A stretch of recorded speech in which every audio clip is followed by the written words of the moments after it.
Hello everyone and very warm welcome to all my viewers. So as you all know that we were discussing mutation जिस पर मैंने एक video बनाई थी last और मैंने डिस्कस किया था morphological changes in the chromosome means हमारे जीनोम में जितने भी क्रोमोसोम्स मिलते हैं एक स्पेसिफिक नंबर होता है हर स्पीशीज का और उनका स्ट्रक्चर भी स्पेसिफिक होता है।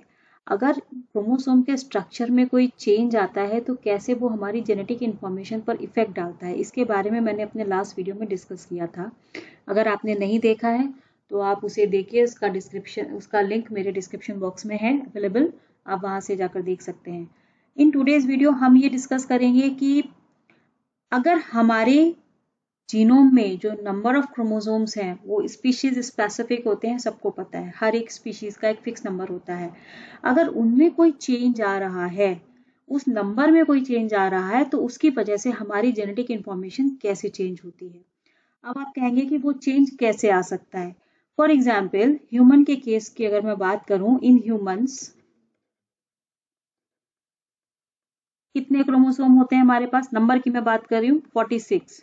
ठीक है, कभी ऐसा हो गैमीट फॉर्मेशन के टाइम पर, ठीक है, ये गैमीट जब बनते हैं तो हमारे पास 23 क्रोमोसोम्स आते हैं, ये हैप्लॉइड हो जाता है, ये डिप्लॉइड सेट है। ठीक है, कभी ऐसा हो जब ये गैमीट फॉर्मेशन हो रही हो तो यहां से एक क्रोमोसोम इधर आ जाए, ठीक है, तो यहाँ नंबर 22 रह जाए, यहाँ 24 हो जाए।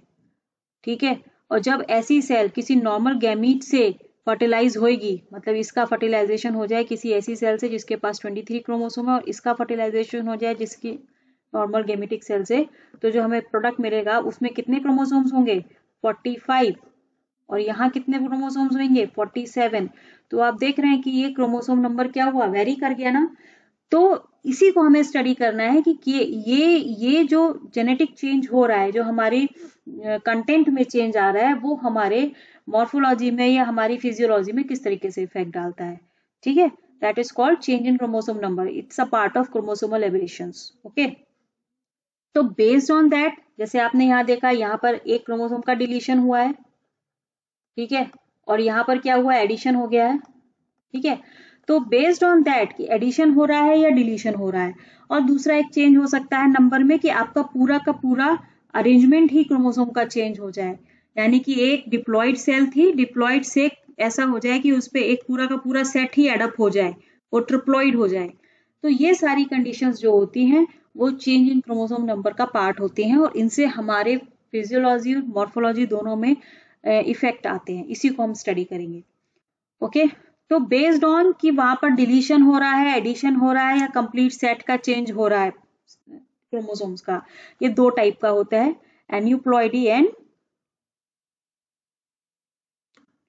Aneuploidy and polyploidy. ठीक है, इसी को हम वन बाय वन डिस्कस करते हैं। So let's start with aneuploidy.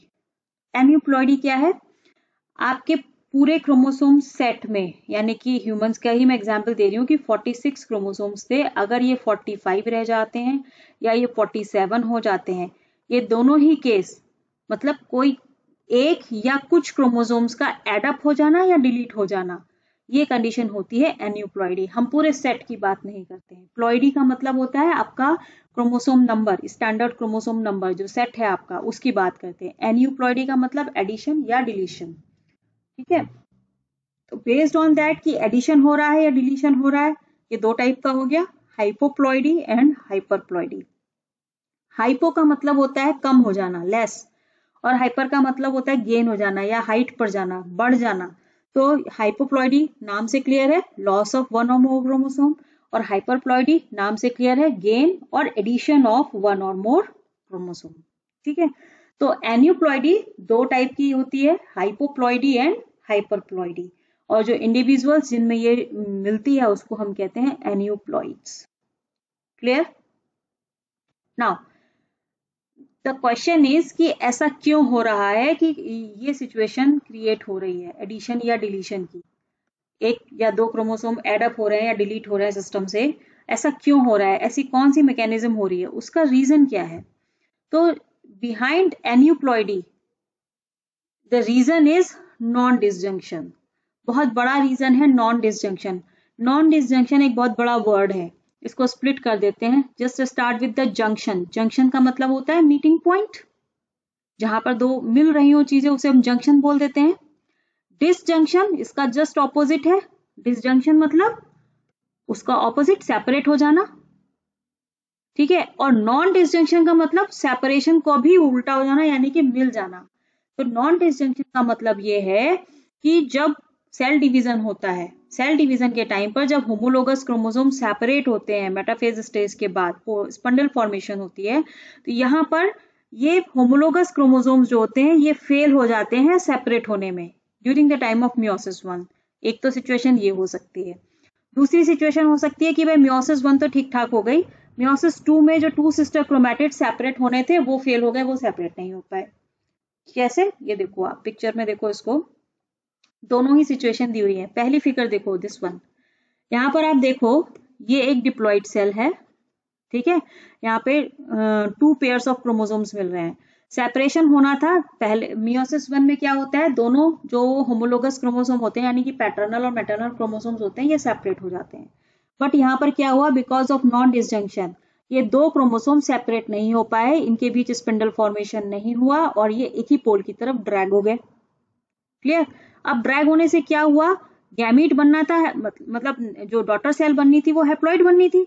Meiosis 1 में ही हैप्लॉइड सेल क्रिएट हो जाती है, क्रोमोसोम नंबर हाफ रह जाता है। बट यहाँ पर क्या हुआ, इस केस में आप देखो जो n नंबर था, हमें मिलने थे 2 क्रोमोसोम, हमें मिले 3 क्रोमोसोम, यानी कि यहाँ पर एक क्रोमोसोम का एडिशन हो गया। जबकि दूसरी सेल में क्या हुआ, एक क्रोमोसोम का डिलीशन हो गया। और जब ये n+1 सेल जब नॉर्मली मियोसिस 2 करेगी तो n+1 2 गैमीट्स बनाएगी और n- वाली 2 गैमीट बनाएगी नॉर्मली जैसे बनते हैं, ठीक है। ये तो बात होगी कि मियोसिस 1 में जब नॉन डिसजंक्शन हो रहा है। अब मियोसिस 2 में अगर नॉन डिसजंक्शन हो, अगेन ये डिप्लॉइड सेल है, this is a diploid cell. जब ये डिवीजन होगा तो 2 हैप्लॉइड सेल बनेंगी, दोनों के पास 2-2 क्रोमोसोम आ गए, ठीक है। अब आप यहाँ देखो नॉन डिसजंक्शन हो गया, ये जो सिस्टर क्रोमैटिड्स थे जिनको सेपरेट होना था, अगेन सेम सिचुएशन, ठीक है। सेम सिचुएशन है कि दोनों क्रोमैटिड सेपरेट नहीं हो पाए, वो एक ही पोल की तरफ ड्रैग हो गए। क्यों, क्योंकि उनके बीच में स्पिंडल फॉर्मेशन नहीं हुआ, ठीक है। तो ऐसी सेल में जब इसकी डॉटर सेल बनेगी तो एक सेल में तो एक क्रोमोसोम एक्स्ट्रा आ गया, ये फर्स्ट क्रोमोसोम, ये सेकेंड और ये थर्ड क्रोमोसोम, ये 3 क्रोमोसोम आ गए, यानी कि बनना था n विच मीन्स 2 क्रोमोसोम, मिले 3 यानी कि n+1 सिचुएशन। और उसी समय जो दूसरी सेल बनी उसमें एक क्रोमोसोम माइनस हो गया तो वो बना n-1। जबकि जो दूसरी सेल थी उससे जो 2 डॉटर सेल बनी उसमें नॉर्मल गैमीट्स का फॉर्मेशन हुआ। तो यहाँ पर क्वेश्चन जो नीट में आता है कि अगर मियोसिस नॉन डिसजंक्शन मियोसिस 1 में होगा तब जो डॉटर सेल्स मिलेंगी उनमें क्रोमोसोम कंडीशन क्या होगी, और अगर नॉन डिसजंक्शन मियोसिस 2 में होगा तो डॉटर सेल्स जो मिलेंगी उनमें क्रोमोसोम कंडीशन क्या होगी, ये आपको याद रखना है। अगर मियोसिस 1 में होता है तो n+1 के 2 गैमीट मिलेंगे, n-1 के 2 गैमीट मिलेंगे। और अगर मियोसिस 2 में नॉन डिसजंक्शन होता है तो n+1, n-1 और n तीनों ही टाइप के गैमीट्स हमको मिलेंगे डॉटर सेल्स में, ठीक है। तो ये एक बेसिक रीजन है behind change in number of chromosome, कि कैसे पूरे के पूरे सेट में 1 या 2 क्रोमोसोम का एडिशन हो जाता है या डिलीशन हो जाता है। 46 से 45 कैसे रह जाते हैं, 44 कैसे रह जाते हैं, 47 कैसे हो जाते हैं। तो ये बेसिक कॉन्सेप्ट है, इसको अच्छे से समझ लो। अब आगे मैं इसको रिपीट नहीं करूंगी, बस इस पे बेस्ड प्रॉब्लम्स बताऊंगी या डिजीजेस जो होती हैं वो बताऊंगी, ठीक है। तो लेट्स स्टार्ट विद हाइपोप्लॉइडी। हाइपोप्लॉइडी में क्या होता है, एक क्रोमोसोम का डिलीशन हो जाता है, मीन्स लॉस ऑफ 1 और फ्यू क्रोमोसोम। नॉर्मली तो यही होता है। अब ये 2 तरीके का हो सकता है, एक तो है मोनोसोमी और एक है नलीसोमी कंडीशन। मोनोसोमी, मोनो माने 1, तो पूरे सेट में से एक क्रोमोसोम का डिलीट हो जाना, presence of 1 chromosome in homologous pair, या हम कह सकते हैं absence of 1 chromosome in homologous pair, कुछ भी आप बोल सकते हो यहाँ पे, ठीक है। तो ये कंडीशन होती है मोनोसोमिक कंडीशन। फॉर एग्जाम्पल अगर ह्यूमन की बात करें, अगर 46 से 45 क्रोमोसोम रह जाते हैं तो ये एक मोनोसोमिक कंडीशन है। ये है 2n और ये हो गई 2n-1। ठीक है। नलिसोमिक कंडीशन क्या है? जब दो होमोलोगस क्रोमोसोम पूरा का पूरा जो पेयर है वही डिलीट हो जाए। ठीक है। अब आप कहोगे ये कैसे होगा? तो भाई ये मियोसिस 1 में ही हो जाएगा, दो क्रोमोसोम एक साथ एक ही पोल पर चले जाएंगे और मियोसिस 2 में भी नॉन डिसजंक्शन हो जाएगा और जो गैमीट मिलेगा उसमें हमें ये सिचुएशन मिलेगी। दूसरा जो बनेगा उसमें 2n+2 मिल जाएगी। ठीक है। और एक जो बनेगा उसमें 2n-2 हो जाएगी। एक क्रोमोसोम सेट पूरा यहां से डिलीट हुआ और यहां पर ऐड हो गया दूसरे गैमीट में, लाइक दिस। ठीक है। तो ये इस तरीके से क्रिएट होता है। ह्यूमंस जो होते हैं इस कॉम्बिनेशन के वो सरवाइव नहीं करते क्योंकि पूरा एक सेट ही डिलीट हो गया, एक क्रोमोसोम पेयर ही डिलीट हो गया है। तो ये हमारे जेनेटिक बैलेंस को बिगाड़ देता है, जिसके वजह से ह्यूमन सरवाइव नहीं कर पाते। तो ये कंडीशन तो ह्यूमन के केस में खत्म ही हो गई।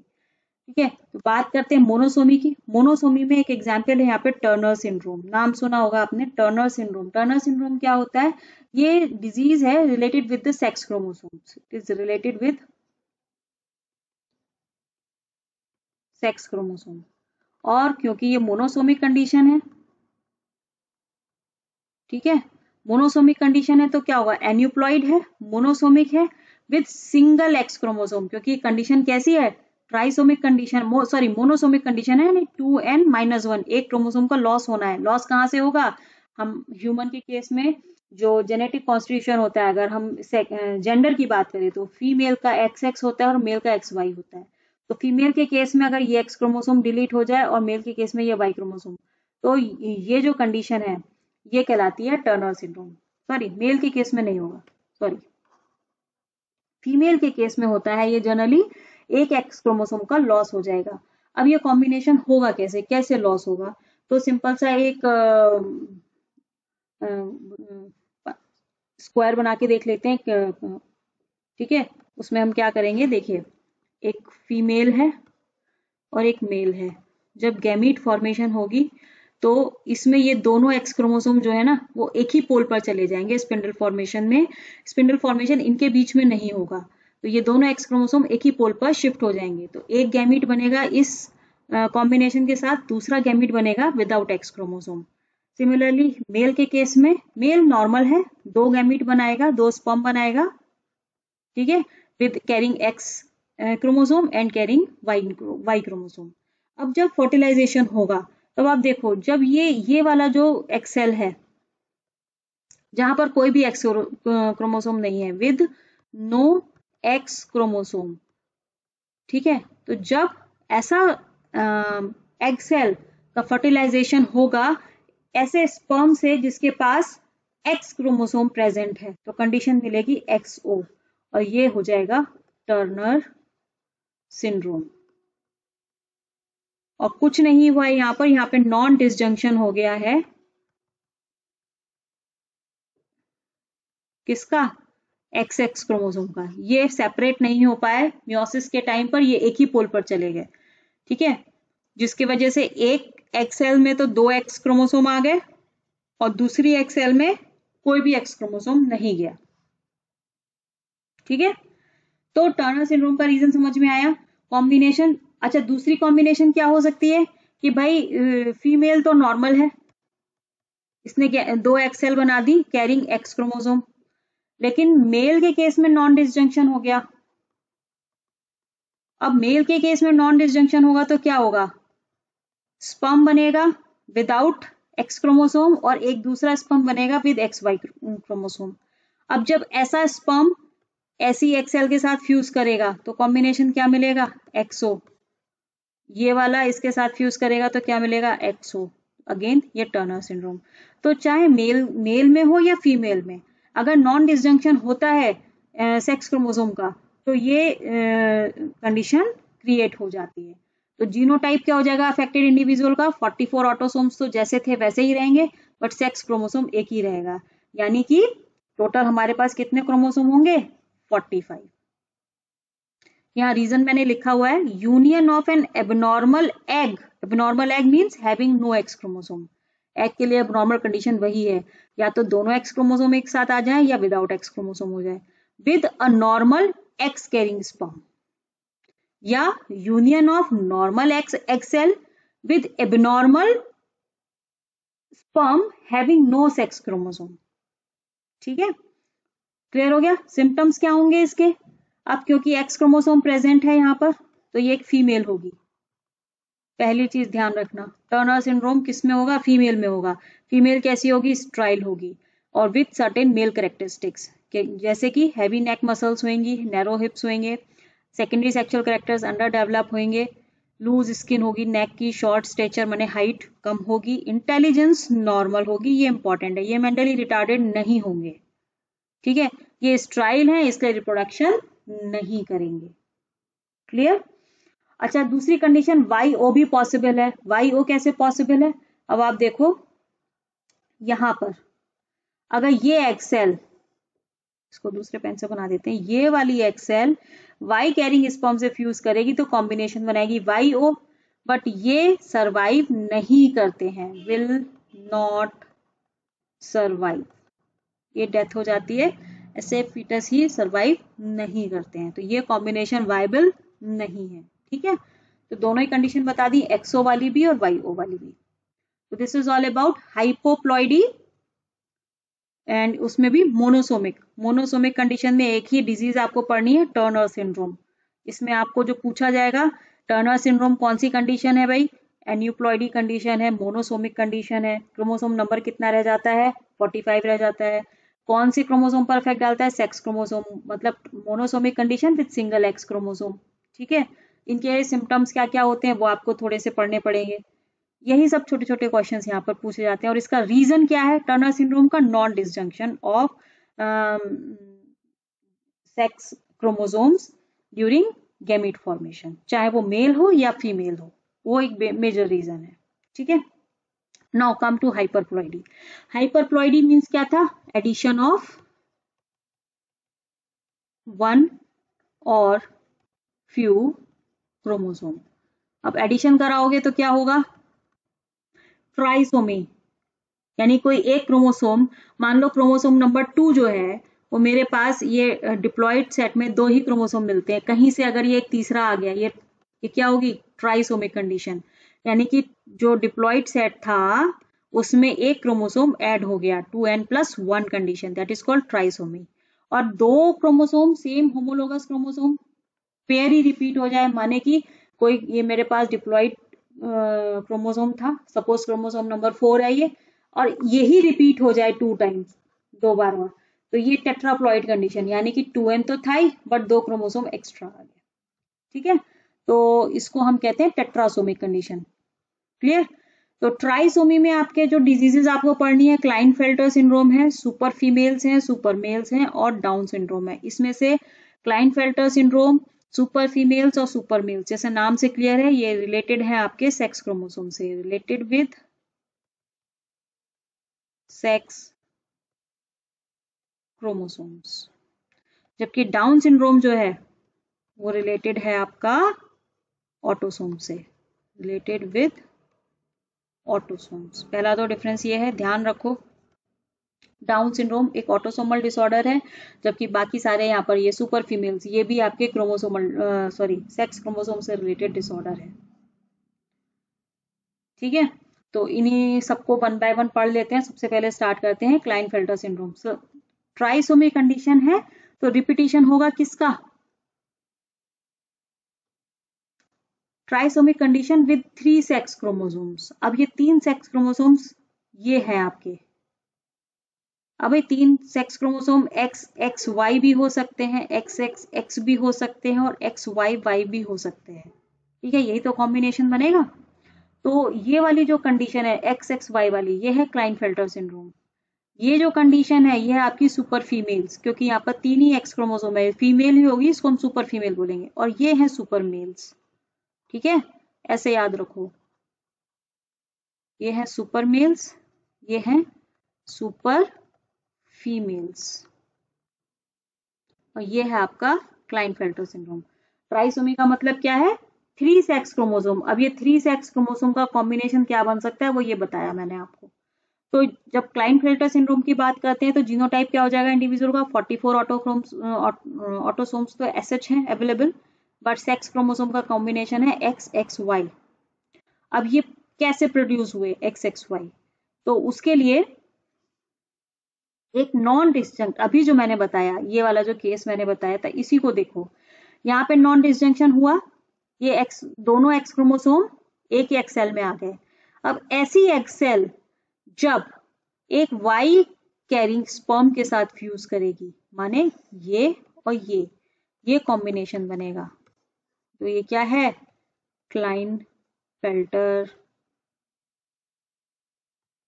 सिंड्रोम। ठीक है, या दूसरी कंडीशन क्या हो सकती है, एक नॉर्मल एग सेल फ्यूज करे एक XY कैरिंग स्पर्म के साथ, तब भी हमें यही कंडीशन मिलेगी, क्लाइनफेल्टर सिंड्रोम। तो ओवरऑल रीजन क्या है, non disjunction, union of a non disjunct XX egg with normal Y sperm और union of normal X egg with abnormal XY sperm. अब क्योंकि एक क्रोमोसोम यहाँ पर ऐड हो गया है एडिशनल, तो क्रोमोसोम नंबर कितना हो जाएगा, 47। सिंपल। ठीक है, इसके सिम्टम्स देख लेते हैं। क्योंकि यहाँ पर कॉम्बिनेशन क्या है, वाई क्रोमोसोम प्रेजेंट है, तो ये क्या होंगे, मेल होंगे लेकिन स्ट्राइल होंगे, टेस्टिस स्मॉल होंगी और इनमें कुछ फीमेल कैरेक्टरिस्टिक्स देखने को मिलेंगे, लॉन्ग लेग्स होंगे, इंटेलिजेंस इनकी भी नॉर्मल होगी, क्योंकि एक्स क्रोमोसोम नॉर्मली अगर 2 एक्स क्रोमोसोम प्रेजेंट है ना तो इंटेलिजेंस नॉर्मल होती है, लेकिन अगर एक्स क्रोमोसोम का नंबर इसके बियॉन्ड बढ़ता है, यानी कि 3 एक्स क्रोमोसोम हो जाए, 4 एक्स क्रोमोसोम किसी एक इंडिविजुअल में आ जाए, तो मेंटल रिटार्डेशन बढ़ने लगती है, यानी more will be the number of x chromosomes, greater will be the mental defect. इसको याद रखना, ये इंपॉर्टेंट है, अगेन नीट का क्वेश्चन है आपका। ठीक है, आपसे पूछ लेगा कि किसी इंडिविजुअल में जो सेक्स क्रोमोसोम का कॉम्बिनेशन है, सपोज उसने कह दिया कि भाई ये है कॉम्बिनेशन, तो मेंटल डिफेक्ट कैसा होगा, भाई बहुत ज्यादा होगा, क्योंकि इसमें 2 एक्स्ट्रा एक्स क्रोमोसोम है। 2 क्रोमोसोम तक कोई प्रॉब्लम नहीं है, 2 से जैसे ही तीसरा आएगा या चौथा आएगा, मेंटल रिटार्डेशन इंक्रीज होता चला जाएगा, मेंटल डिफेक्ट इंक्रीज होता चला जाएगा, ये इंपॉर्टेंट है। ठीक है, देन बात आती है सुपर फीमेल्स की। अब सुपर फीमेल्स कैसे प्रोड्यूस होंगे, अगेन ट्राइसोमिक कंडीशन है, तो वहीं पे चलते हैं वापस आपके क्रॉस पे। सुपर फीमेल्स देखो, जब ये एग सेल यानी कि नॉन डिसजंक्ट एग सेल जब फ्यूज करेगी नॉर्मल एक्स कैरिंग स्पर्म के साथ, तो जो कॉम्बिनेशन बनेगा इसका और इसका फ्यूजन, तो बनेगा सुपर फीमेल्स। ठीक है, और वाई अगर वेट अ मिनट, हाँ ठीक है, तो ये कंडीशन जो होगी ट्रिपल एक्स, जब एक नॉन डिसजंक्ट एक्स सेल एक एक्स कैरिंग स्पर्म से फ्यूज करेगी तभी क्रिएट होगी, मेल का इसमें कोई रोल नहीं है।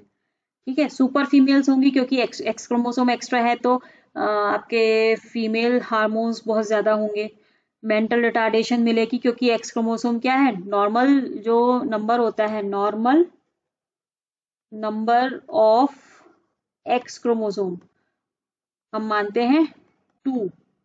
अब 2 से जैसे ही इंक्रीज करेगा, ठीक है, ये मेंटल रिटार्डेशन स्टार्ट हो जाएगा। ठीक है, सेक्सुअल डेवलपमेंट इनका क्या होगा, एबनॉर्मल होगा। क्लियर।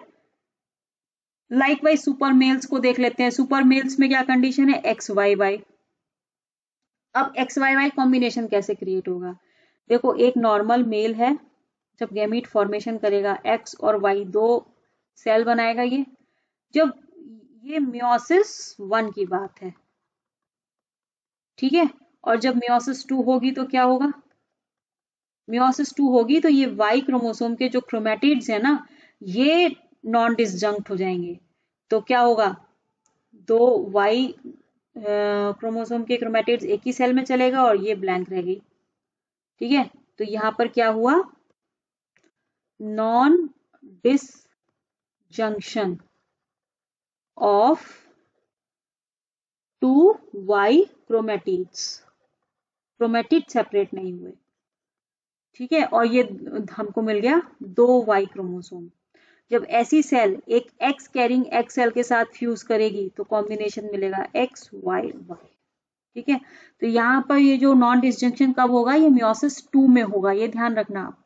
ठीक है, सुपर मेल्स का, जिसको हम जैकब सिंड्रोम भी कहते हैं या बाय बाय सिंड्रोम भी कहते हैं, result from non disjunction of Y chromatids in meiosis 2, ये इंपॉर्टेंट है।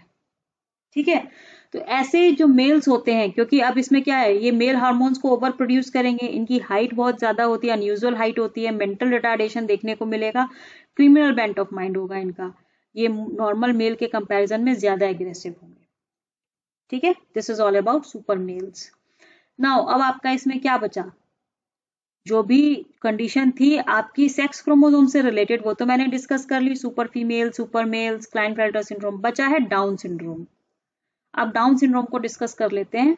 डाउन सिंड्रोम, जिसको मंगोलियन इडियोसी या मंगोलिज्म भी कहते हैं, ये रिजल्ट होता है aneuploidy trisomic condition of 21 chromosome, इसे ट्राइसोमी 21 भी कहा जाता है। ठीक है, और रीजन अगेन वही है, 21 नंबर का जो क्रोमोसोम है वो नॉन डिसजंक्ट हो गया। ठीक है, वो नॉन डिसजंक्ट हो गया during the time of oogenesis, meiosis 1 के टाइम पर, और जो पेयर था 21 क्रोमोसोम का वो एक ही पोल पर चला गया। एक ही पोल पर जाने से क्या हुआ कि हमें n+1 कंडीशन मिली, और ये n+1 गैमीट जो है जब एक नॉर्मल एन गैमीट के साथ फ्यूज करेगा, फ्यूजन होगा, तो हमें जो डॉटर सेल मिलेगी वो मिलेगी 2n+1, यानी कि इसके पास एक 21 क्रोमोसोम है, इसके पास 2 21 क्रोमोसोम है, टोटल मिला के कितने हो जाएंगे, 3। इसको कहते हैं ट्राइसोमी ऑफ 21 क्रोमोसोम। तो गैमीट में, एग सेल में हमें कितने क्रोमोसोम मिलेंगे, 24, ये रही 23+1। ठीक है, रीजन क्या है, नॉन डिसजंक्शन क्यों हो रहा है, जनरली एज को एक फैक्टर यहाँ पर माना गया है कि वुमेन्स जो होती है above the age of 40 years, अगर वो कंसीव करने की कोशिश करती है तो उनमें, उनके प्रोजेनीज में ये डाउन सिंड्रोम बहुत नॉर्मल नहीं है, बट ऐसा हो सकता है, ऐसा कहा गया है। ठीक है, एज जो है वुमेन्स की वो एक बहुत बड़ा फैक्टर है फर्टिलाइजेशन के लिए। क्लियर, सिम्टम्स क्या होते हैं, यहाँ पर आप देखो, ये एक मैंने चाइल्ड, एक बेबी की पिक्चर लगाई है, राउंड फेस, ब्रॉड फोरहेड, आप कंपेयर कर सकते हो, मंगोलियन टाइप ऑफ आईलिड्स, ये देखो दिस वन अंदर की तरफ फोल्ड होती है, फ्लैटेंडेड नेजल ब्रिज, ये permanently open mouth, short neck and flat hands and stubby fingers, ये इनके गोनेड्स अंडर डेवलप होते हैं, इनकी इंटेलिजेंस लिटिल होती है क्योंकि ब्रेन का डेवलपमेंट पूरी तरह से नहीं हो पाता है, हार्ट में कॉन्जेनाइटल डिजीजेस हो सकती हैं, और अदर ऑर्गन्स में भी डिफॉर्मिटीज देखने को मिलती हैं। ठीक है, यहाँ पर एक मैंने कैरियोटाइप लगाया हुआ है, जहां पर आप ये देख सकते हो, ये रहा क्रोमोसोम नंबर 21 ट्राइसोमी, बाकी सारे क्रोमोसोम्स पेयर में हैं, बट ये 3 के सेट में मिल रहा है। ठीक है, and this is the main reason for Down syndrome.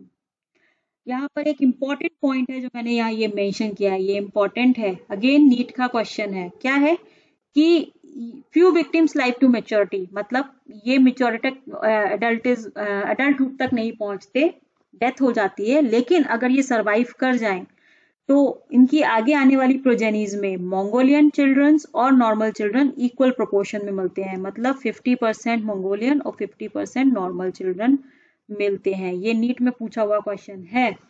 एक विक्टिम है डाउन सिंड्रोम का, अगर वो रिप्रोड्यूस करता है तो क्या परसेंटेज होगा मंगोलियन चिल्ड्रन का बर्थ होने का या नॉर्मल चिल्ड्रन का बर्थ होने का, तो इक्वल प्रोपोर्शन है 50-50%, ये आपको याद रखना है। ठीक है, इसको जस्ट लर्न इट, बहुत इंपॉर्टेंट है, फिर से बोल रही हूँ, यहीं पर बता रही हूँ, अलग से लिखना पॉसिबल नहीं है क्वेश्चन को। ठीक है, तो this is all about Down syndrome. यहाँ पर एक वैरायटी मिलती है डाउन सिंड्रोम की जिसे कहते हैं फैमिलियल डाउन सिंड्रोम।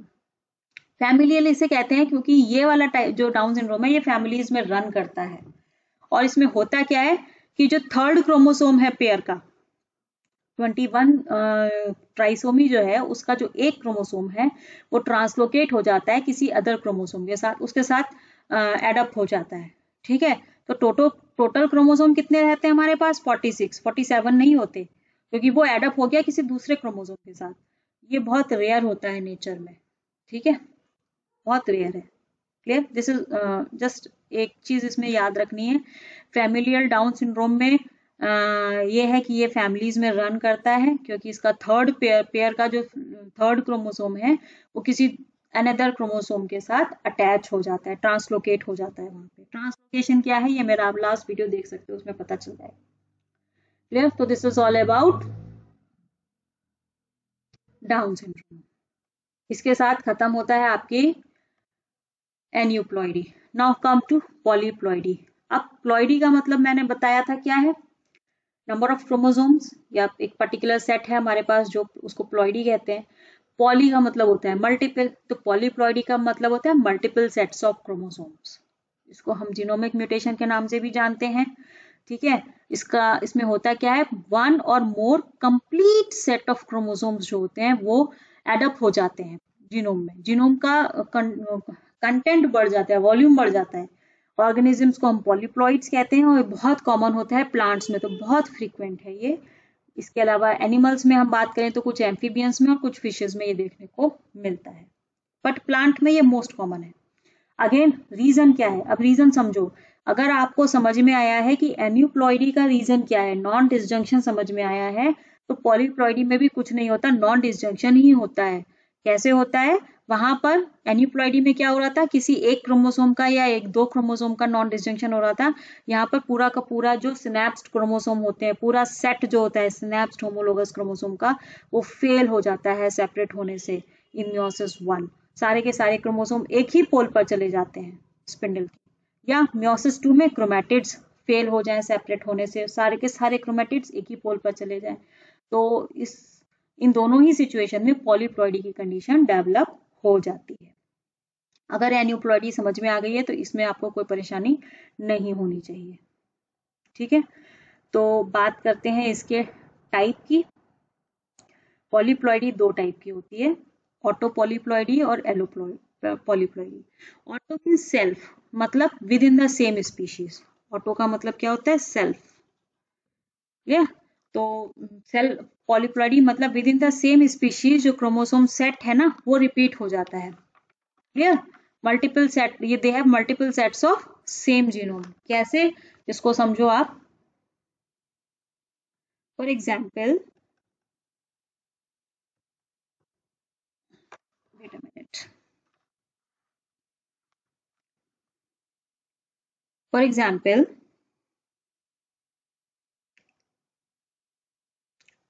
सारे के सारे क्रोमोसोम सेपरेट हो गए और एक ही पोल पर पहुंच गए, मतलब सारे के सारे क्रोमोसोम नॉन डिस्जंक्ट हो गए और एक ही पोल पर पहुंच गए। तो ऐसी कंडीशन में होता क्या है, ऐसी कंडीशन में हमको यहाँ पर मैं एक चीज लिख देती हूँ, यहाँ पर हमको डिप्लॉइड गैमीट मिलेगा। जो गैमीट हैप्लॉइड हो जाना चाहिए था वो अब हो जाएगा डिप्लॉइड।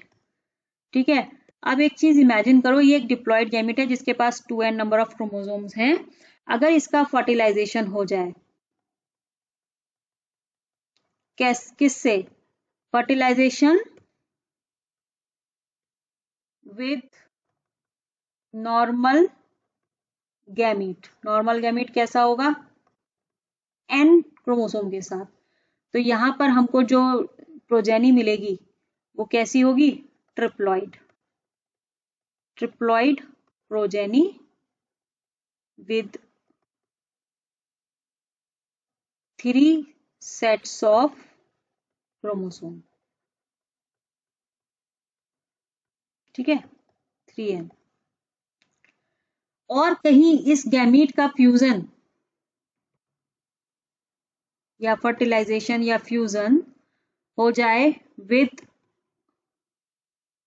अ डिप्लॉइड गैमीट, मतलब जो फ्यूज करने आ रहा है गैमीट वो भी डिप्लॉइड है, नॉन डिस्जंक्ट हो गया है, तो हमको जो प्रोजेनी मिलेगी वो कैसी मिलेगी?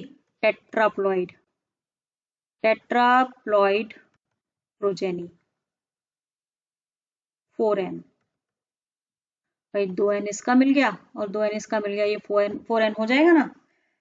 ठीक है, तो इस तरीके से आप कहोगे कि कैसे बढ़ता है पूरा का पूरा क्रोमोसोम सेट, कैसे रिपीट हो जाता है, तो इस तरीके से रिपीट हो जाता है।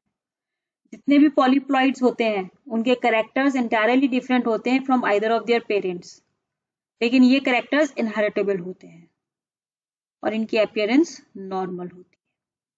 ठीक है, अभी मैं बात कर रही थी इनके टाइप्स की, तो टाइप्स ऑटो पॉलीप्लॉइड और एलो पॉलीप्लॉइड। ऑटो माने सेल्फ, माने within the same species. For example, अब within the same species कैसे डुप्लीकेशन होगा या सेट का, तो आप देखो कि अ डिप्लॉइड सेल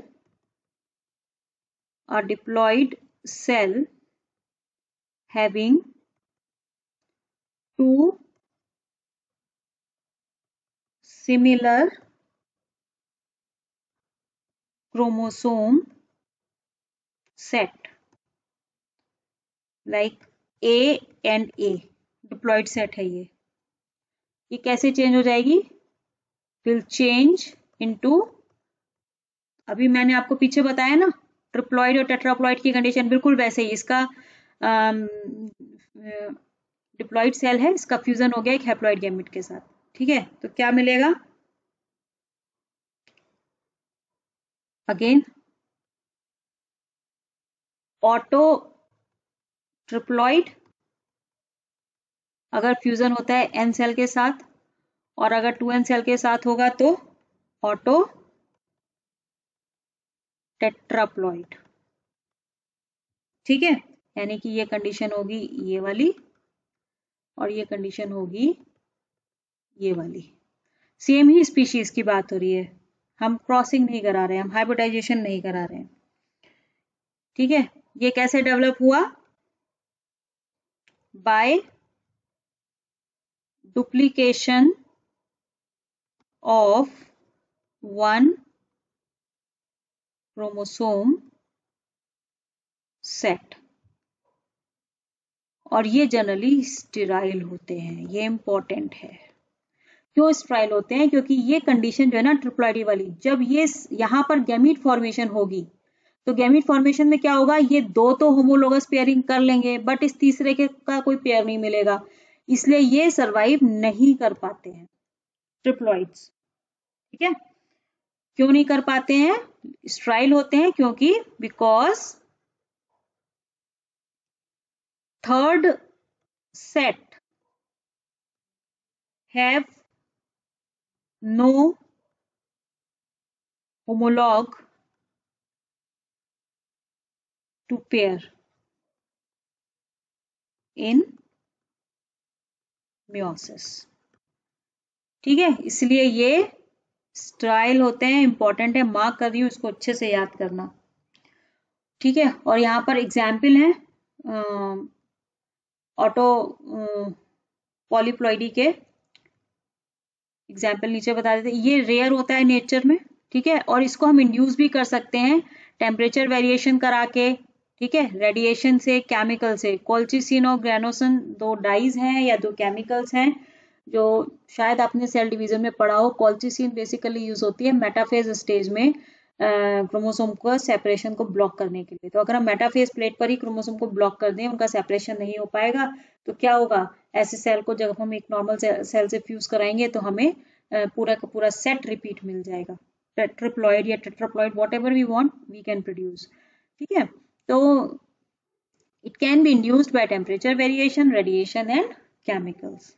इसका एग्जाम्पल है, कुछ स्पीशीज हैं प्लांट्स के केस में जो प्रोड्यूस की गई हैं ऑटो पॉलीप्लॉइडी के थ्रू। इसमें इंपॉर्टेंट है आपका सीडलेस वाटरमेलन, आप सबने देखा होगा, शायद खाया भी होगा। इसको प्रोड्यूस किया था, produced by H Kihara in Japan. ठीक है, ये इंपॉर्टेंट है, ये ऑटो पॉलीप्लॉइड है, इसको प्रोड्यूस किया गया था, ये भी स्ट्राइल है, सीडलेस है, ये स्ट्राइल होता है। ठीक है, और भी इसके एग्जाम्पल हैं, seedless, wait a minute, seedless banana and grapes, ठीक है। इसके अलावा मेज की, राइस की और ग्राम की कुछ वैरायटीज डेवलप की गई हैं ऑटो पॉलीप्लॉइडी के through. Clear? So this is all about auto polyploidy. Now come with allopolyploidy. Allopolyploidy क्या है? Interspecific polyploidy है। ये intraspecific था, within the same species था, ये between the two species। आपने hybrids produce कराने हैं by mating between two different species. And they have multiple sets of two different genome. कैसे produce होता है? For example, एक एग्जाम्पल इसका ले लेते हैं। यहाँ पर रेफेनोब्रेसिका,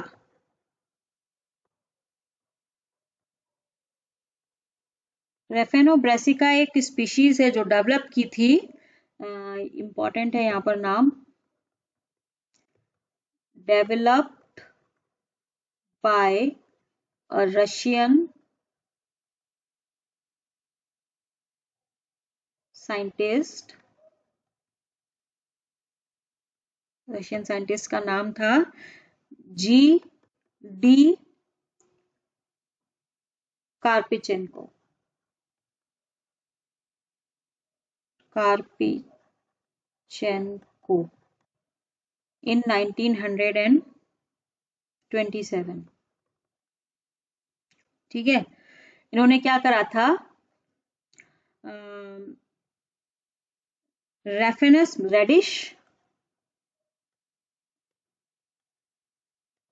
रेडिश,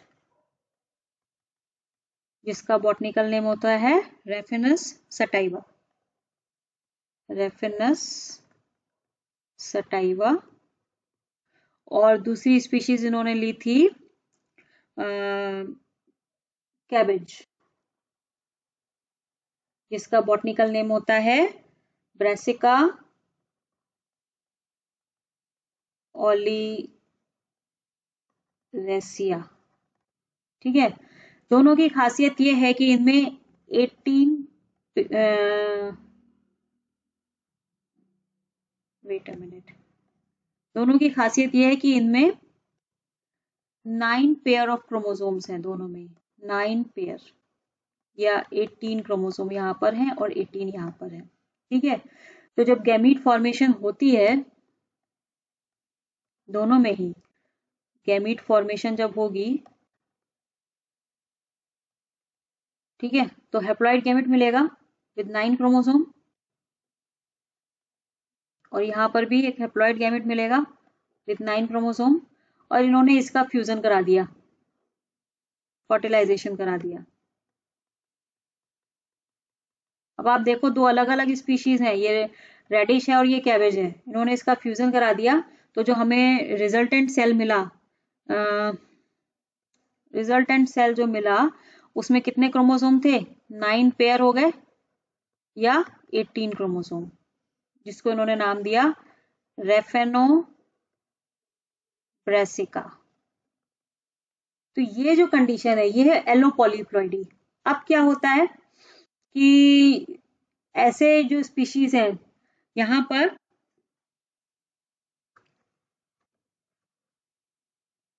ये स्ट्राइल होते हैं।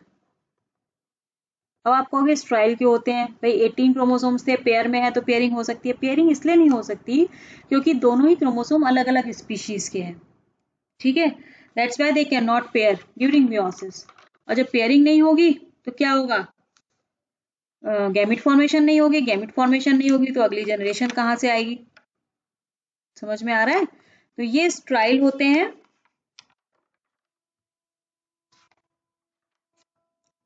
क्लियर?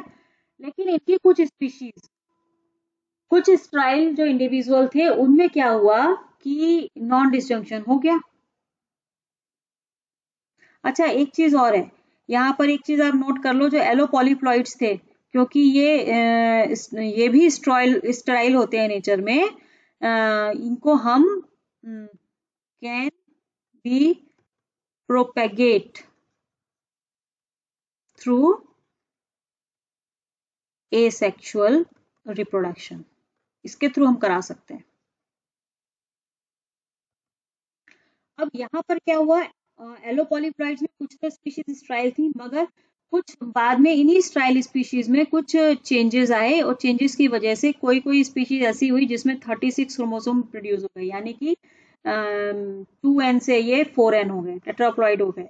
तो ऐसे केस में अब ये 36 क्रोमोसोम, कंडीशन क्या थी कि ऐसे बता दो आप कि 9 और 9 क्रोमोसोम रेडिश से, और दूसरा मैंने लिया था ग्रीन कलर, ये 9 और 9 क्रोमोसोम कैविट से। इस तरीके से ये मल्टीपल सेट प्रोड्यूस हो गए इनके। अब ये वाली जो स्पीशीज है जो टेट्राप्लॉइड है ना, इसमें क्या हुआ, ये वाइबल हो गया, ये होमोलोगस पेयरिंग हो सकती है इनकी during the time of meiosis, तो ये रिप्रोड्यूस कर सकते हैं, कैन रिप्रोड्यूस सेक्सुअली। तो सेक्सुअल रिप्रोडक्शन का एक रूल है कि भाई मियोसिस के टाइम पे होमोलोगस पेयरिंग होनी चाहिए, अगर पेयरिंग नहीं हो रही है तो गैमेट फॉर्मेशन नहीं होगा। तो ऐसी कोई भी सिचुएशन या किसी भी क्वेश्चन में अगर आप देख रहे हैं वहां पर आपको लग रहा है कि यहाँ पर पेयरिंग नहीं हो पा रही है, तो सेक्सुअल रिप्रोडक्शन नहीं होगा, उसके ऑफस्प्रिंग क्रिएट नहीं होगी, वो वाइबल नहीं होगा। ठीक है, तो दिस इज ऑल अबाउट एलोपॉलीप्लॉइडी। तो विद दिस आपका ये खत्म होता है चैप्टर, जिसमें हमने पढ़ा change in chromosome number. I hope आपको समझ में आया होगा कि कैसे हमारे सिस्टम में चेंजेस डेवलप हो जाते हैं और जेनेटिक डिसऑर्डर्स क्रिएट हो जाते हैं। ठीक है, अब आपका बचता है जीन म्यूटेशन, यानी कि डीएनए सीक्वेंस में होने वाले चेंजेस, जिसको मैं डिस्कस करूंगी अपने नेक्स्ट वीडियो में। Till then stay safe, stay healthy and keep studying. Goodbye, thank you.